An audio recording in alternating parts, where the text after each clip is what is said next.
Hello friends, welcome back to my channel. ನಾನಿವತ್ತು ಇನ್ನೊಂದು main course dish ಬಂದು ಕಾಜು ಮಟರ್ ಮಸಾಲ ತೊಗೊಂಬಂದಿದ್ದೀನಿ. ಈ ರೆಸಿಪಿ ಮಾಡೋದು ತುಂಬ ಸಿಂಪಲ್, ತುಂಬ ಟೇಸ್ಟಿಯಾಗಿರುತ್ತೆ ಫ್ರೆಂಡ್ಸ್. ಮೊದಲಿಗೆ ನಾನು ಗ್ರೀನ್ ಪೀಸನ್ನು ಚೆನ್ನಾಗಿ ತೊಳ್ಕೊಂಡು ಅದನ್ನು ಈ ರೀತಿಯಾಗಿ ಬಾಯ್ಲ್ ಮಾಡ್ಕೊಳ್ಳಿಕ್ಕೆ ಇಟ್ಟಿದ್ದೀನಿ. ಒಂದು 80% ಅಷ್ಟು ಬಾಯ್ಲ್ ಮಾಡ್ಕೊಂಡಿದ್ದೀನಿ. ಇವಾಗ ಒಂದು ಪ್ಯಾನ್ಗೆ ನಾವು ಇವಾಗ ಕ್ಯಾಶ್ಯೂ ನಟ್ಸ್ ಅಂದರೆ ಏನು ಕಾಜು ಇದೆಯಲ್ಲ, ಅದನ್ನು ನಾವು ಸ್ವಲ್ಪ ಆಯಿಲ್ ಅಥವಾ ತುಪ್ಪದಲ್ಲಿ ಸ್ವಲ್ಪ ಬ್ರೌನ್ ಕಲರ್ ಬರೋವರೆಗೂ ಕ್ರಿಸ್ಪಿನೆಸ್ ಬರಲಿಕ್ಕೆ ಅದನ್ನು ಫ್ರೈ ಮಾಡ್ಕೋಬೇಕು ಫ್ರೆಂಡ್ಸ್.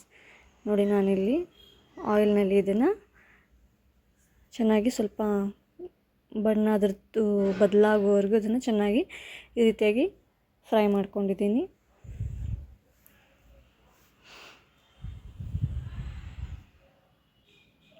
ಇವಾಗ ಇದನ್ನು ಫ್ರೈ ಮಾಡಿಕೊಂಡು ಪಕ್ಕದಲ್ಲಿ ಇಟ್ಕೊಂಡಿದ್ದೀನಿ. ಸೊ ಇವಾಗ ಮಸಾಲ ಮಾಡಲಿಕ್ಕೆ ನಾನು ಮೊದಲಿಗೆ ಇದಕ್ಕೆ ಸ್ಪೈಸಸ್ ನಮ್ಮದು ಪಲಾವ್ ಎಲೆ, ದಾಲ್ಚಿನ್ನಿ, ಏಲಕ್ಕಿ, ಜೀರಿಗೆ, ಸೊಂಪು ಇಷ್ಟನ್ನು ಹಾಕ್ಕೊಂಡಿದ್ದೀನಿ.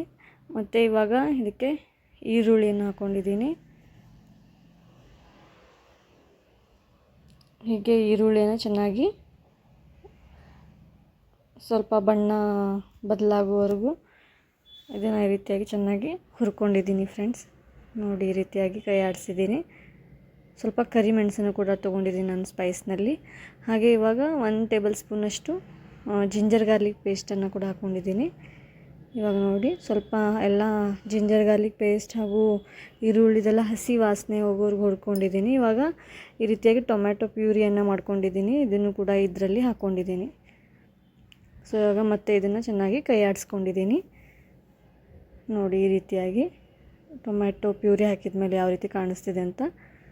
ಸ್ವಲ್ಪ ಇದಕ್ಕೆ ನಿಮಗೆ ಎಷ್ಟು ಕನ್ಸಿಸ್ಟೆನ್ಸಿ ನೋಡ್ಕೊಂಡು ನೀವು ಸ್ವಲ್ಪ ನೀರನ್ನು ಆ್ಯಡ್ ಮಾಡ್ಕೊಂಡಿದ್ದೀನಿ ನಾನು.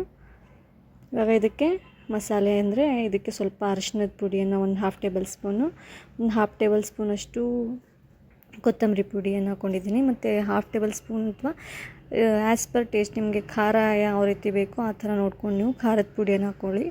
ಸ್ವಲ್ಪ ಗರಂ ಮಸಾಲ ಹಾಕ್ಕೊಂಡಿದ್ದೀನಿ. ಹಾಗೆ ಎಷ್ಟು ನಿಮಗೆ ರುಚಿಗೆ ತಕ್ಕಷ್ಟು ಉಪ್ಪನ್ನು ಹಾಕ್ಕೊಳ್ಳೋದು. ಇಷ್ಟು ಮಸಾಲೆ ಹಾಕ್ಕೊಂಡ್ಮೇಲೆ ಈ ರೀತಿಯಾಗಿ ಮತ್ತು ಚೆನ್ನಾಗಿ ಮಿಕ್ಸ್ ಮಾಡ್ಕೊಂಡಿದ್ದೀನಿ. ನೋಡಿ ಫ್ರೆಂಡ್ಸ್, ತುಂಬ ಟೇಸ್ಟಿಯಾಗಿ ಬರುತ್ತೆ. ಮನೆಯಲ್ಲೇ ನೀವು ಮಾಡ್ಕೊಳ್ಬೋದು ಇದು ಮೇನ್ ಕೋರ್ಸು. ಈಗ ನೋಡಿ, ಈ ರೀತಿಯಾಗಿ ಇದು ಬಾಯ್ಲಿಂಗ್ ಬಂದಮೇಲೆ, ಇಷ್ಟು ಬಾಯ್ಲಿಂಗ್ ಟೆಂಪ್ರೇಚರ್ ಬಂದಮೇಲೆ ನೀವು ಇದಕ್ಕೆ ಏನು ಬಾಯ್ಲ್ ಮಾಡ್ಕೊಂಡಿರ್ತೀರಲ್ಲ ಗ್ರೀನ್ ಪೀಸ್, ಅದನ್ನು ಈ ಮಸಾಲೆಯಲ್ಲಿ ಹಾಕ್ಕೊಳ್ಳೋದು.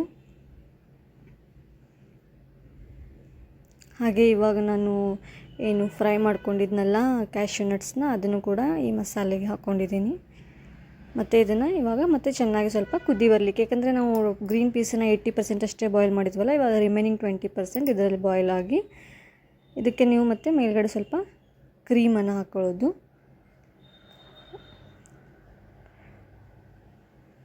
ಮತ್ತು ಸ್ವಲ್ಪ ಬೇಕಾದ್ರೆ ಶುಗರ್ ಹಾಕ್ಕೊಳ್ಬೋದು.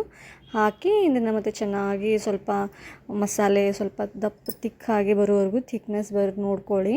ಮತ್ತು ಇದಕ್ಕೆ ಫೈನಲಾಗಿ ಸ್ವಲ್ಪ ಗಾರ್ನಿಷಿಂಗ್ಗೆ ಕೊತ್ತಂಬರಿ ಸೊಪ್ಪನ್ನು ಕಟ್ ಮಾಡಿಕೊಂಡು ಹಾಕ್ಕೊಂಡಿದ್ದೀನಿ. ಮತ್ತು ನೋಡಿ, ಈ ರೀತಿಯಾಗಿ ಚೆನ್ನಾಗಿ ಕುದಿ ಬಂದಮೇಲೆ ನೋಡಿ ಯಾವ ರೀತಿಯಾಗಿ ಬಂದಿದೆ ಅಂತ. ತುಂಬ ಚೆನ್ನಾಗಿ ಬಂದಿದೆ ಫ್ರೆಂಡ್ಸ್. ಇದನ್ನು ನೀವು ಚಪಾತಿ, ಪೂರಿ ಅಥವಾ ರೈಸ್ ಜೊತೆಗೆ ಚೆನ್ನಾಗಿ ಬ್ಯಾಟಿಂಗ್ ಮಾಡ್ಬೋದು ಫ್ರೆಂಡ್ಸ್. ನೋಡಿ friends, thank you for watching my video friends. ನಿಮಗೆ ಈ ರೆಸಿಪಿ ಇಷ್ಟ ಆದರೆ ದಯವಿಟ್ಟು ಲೈಕ್, ಶೇರ್ ಮತ್ತು ಸಬ್ಸ್ಕ್ರೈಬ್ ಮಾಡ್ಕೊಳ್ಳಿ ಫ್ರೆಂಡ್ಸ್. Bye bye. ನೆಕ್ಸ್ಟ್ ರೆಸಿಪಿಯೊಂದಿಗೆ ಬರ್ತೀನಿ ಫ್ರೆಂಡ್ಸ್.